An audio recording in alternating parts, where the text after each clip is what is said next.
Good morning and welcome to Luxury Lifestyle on this wonderful Sunday morning.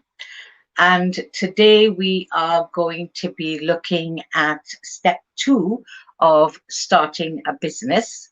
If you want to see more videos like this, please press the subscribe button and subscribe to my channel. And I would be putting up more videos like this, hopefully on a weekly basis. Also, please give this video a like if you do like what you are hearing. So last week I told you about when you're thinking about starting a business, the best step to do is to first have your ideas on paper. So you should have a little book carrying around with you, writing down things as you are thinking about it. In today's starting a business step, I'm going to talk about thinking about what kind of business you are having. And when I say what kind of business, I mean what kind of legal entity are you looking at having? So, are you going to be a sole trader? Are you going to register yourself as a limited company? Are you going to maybe go into a partnership with somebody else or other people? Are you looking at a networking business?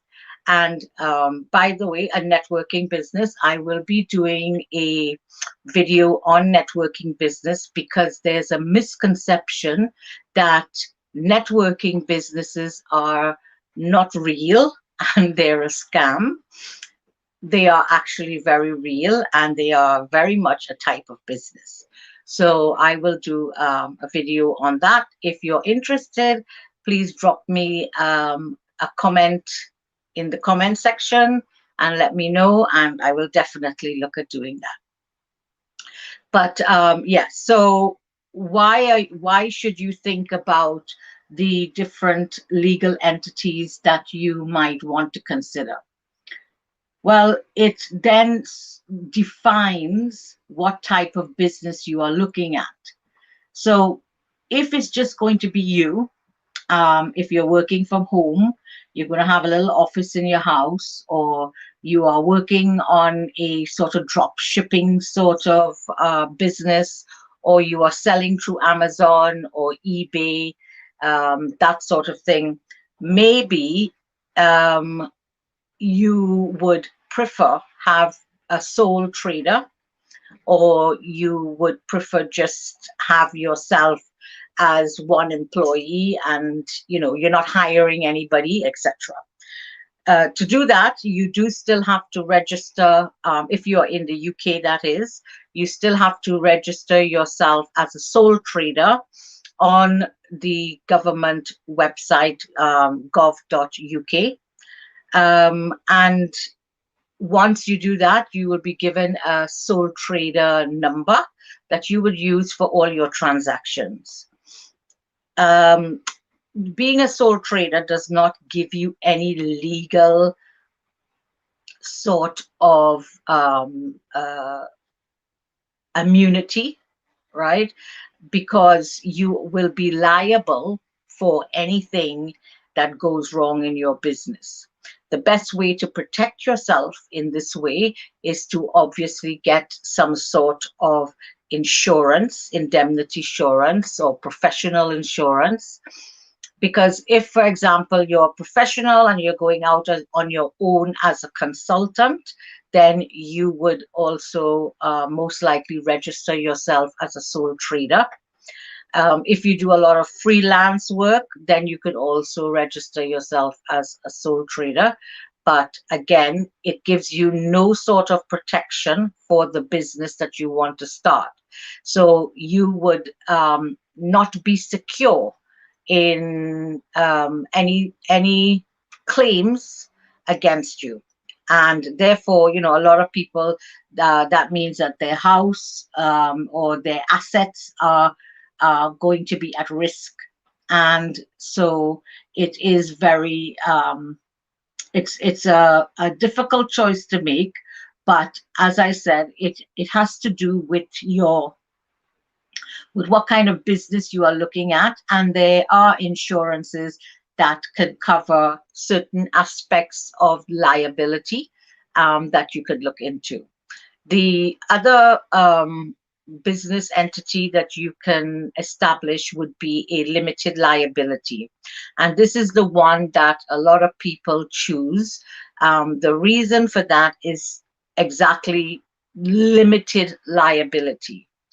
This means that as a business, you will only be liable for a limited um, amount of money. So it will not interfere with your personal assets. But if something goes wrong in the business, it will obviously, your business assets will be at risk, but not your personal assets.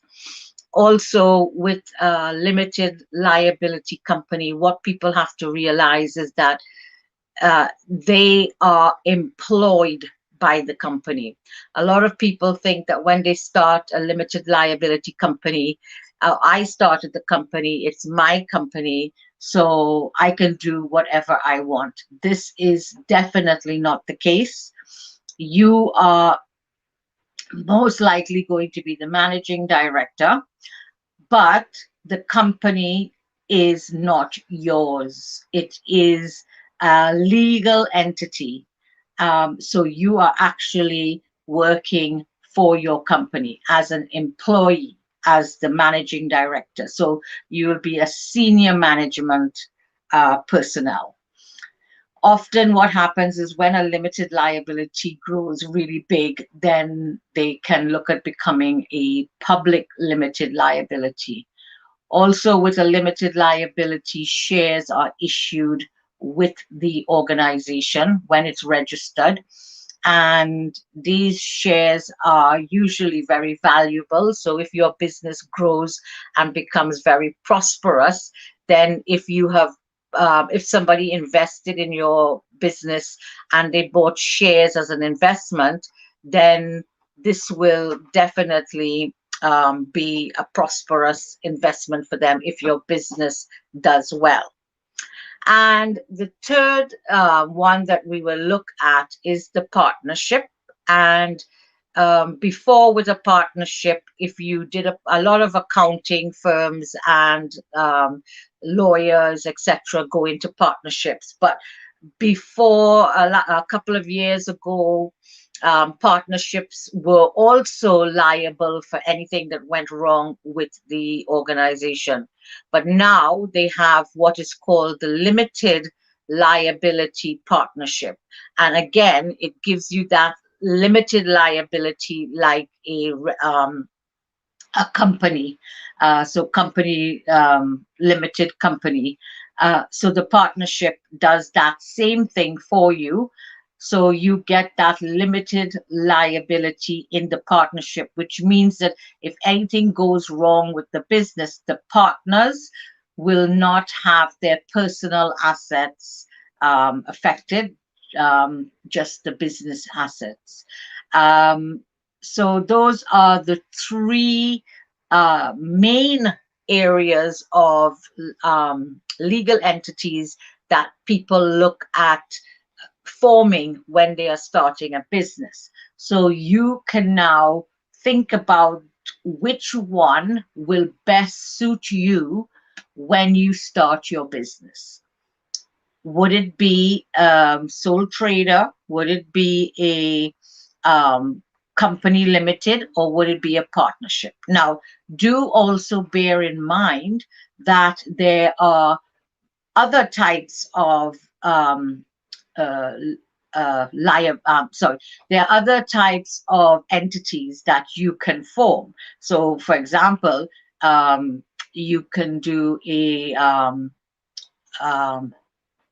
public limited liability if you have a lot of money and you have a lot of investment. As I said, networking business. Um, Also, you have uh, enterprise, entrepreneurship. So various others, but the three main ones that people look at going into would be the sole trader, the company limited, or the partnership. So I hope that this helps you in making your choice of what kind of business you are going to be starting. If you have any questions, you can drop it in the comment box and I will definitely answer those questions for you. And please, as I said, subscribe to my channel and also um, put a like on the video if you have liked this video. And I hopefully will see you next Sunday. Have a great week and a positive week. And let's keep that business energy flowing. Over and out from Luxury Lifestyle.